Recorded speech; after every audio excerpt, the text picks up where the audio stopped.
किसानों का आंदोलन बढ़ता जा रहा है। लगातार किसान नेता भी बढ़ते जा रहे हैं। किसानों के इसी आंदोलन को देखते हुए भिवानी के अंदर कितलाना टोल के ऊपर एक महापंचायत रखी गई है, जिसके अंदर राकेश टिकैत व गुरनाम सिंह चढ़ूनी दोनों ही नेता पहुंच करके किसानों को संबोधित करेंगे। हमारे साथ राजू मान जी हैं, उनसे हम बातचीत कर रहे क्या क्या व्यवस्थाएँ की गई हैं।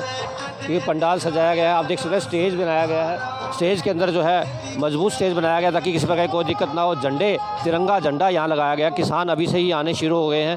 बताया जा रहा है कि लाखों किसान जो है यहाँ जुटेंगे और 12 से 1 बजे तक का समय बताया जा रहा है कि उसके अंदर दोनों ही नेता पहुँचेंगे और किसानों को संबोधित करेंगे।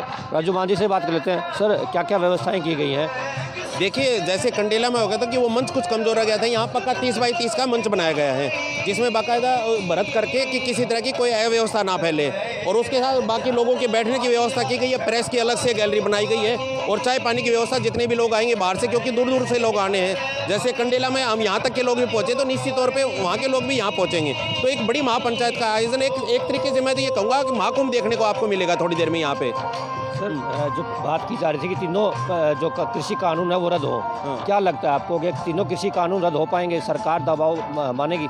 देखिए, जब ये आंदोलन शुरू हुआ था बहुत से लोगों को संशय था, पर धीरे धीरे लोगों को असलियत सामने आ गई, क्योंकि ये जो तीनों काले कानून हैं निश्चित तौर पे किसान पे, मजदूर पे, व्यापारी, कर्मचारी सभी पे बड़ा बुरा असर डालने वाले हैं। और यही वजह है कि सारे लोग एकजुट हो गए हैं। आपने वो दिल्ली की चाहे वो किसान परेड रही हो और किसान मार्च जो आपने देखे, उसके बाद भारत बंद का आयोजन आपने देखा। कल जो जाम था कि पूरे प्रदेश में किस तरह से देशव्यापी बंद रहा, 3 घंटे चक्का जाम रहा पूरी तरह से।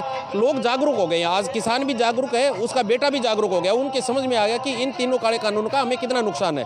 और यही वजह है कि जहाँ भी आयोजन होता है, संयुक्त किसान मोर्चा जो भी कार्यक्रम देता है वो बेहद सफल होते हैं। और निश्चित तौर पे आपको एक बड़ा आयोजन आपको यहाँ देखने को मिलेगा आज। सर, कितने किसान यहाँ जुड़ेंगे? क्या क्या व्यवस्थाएं की हैं ताकि किसी प्रकार की कोई दिक्कत किसानों को ना हो? देखिए, आप मेरे सामने देख रहे हैं, अभी आपको जगह खाली नज़र आ रही है, पर जब आप 1 घंटे बाद आप देखेंगे तो ये पूरी तरह से आपको भरा नज़र आएगा। यहाँ ये जो इलाका है ये एक तरह से आंदोलनों का, किसान आंदोलनों का गढ़ रहा है। लोग यहाँ जागरूक हैं, उनको खूब पता है कि जब तक अपनी आवाज़ उठाओगे नहीं, सरकार जागने वाली नहीं है। और सरकार को जगाने के लिए ही लोग यहाँ भारी संख्या में पहुँचेंगे।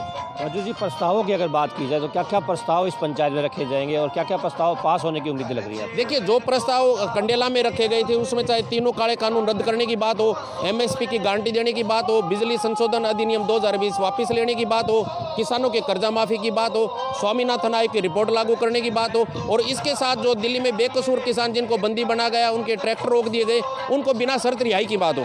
ये 5 मुद्दे तो रहेंगे। उसके साथ हो सकता है अन्य मुद्दे, जब यहाँ विभिन्न आपों के संगठनों के, सामाजिक और किसान संगठनों के लोग इकट्ठे होंगे, वो विचार करेंगे तो कुछ अन्य प्रस्ताव भी आने की संभावना है। बिल्कुल, ये थे राजू मान जी, जिनका कहना है कि 5 जो प्रस्ताव है वो पारित किए जाएंगे ताकि किसानों के जो रियायत जो है वो मिल सके। देखना होगा कि अब जो राकेश टिकैत जी और चढ़ूनी साहब आते हैं उसके बाद क्या फैसला लिया जाता है। जनता टीवी के लिए भिवानी से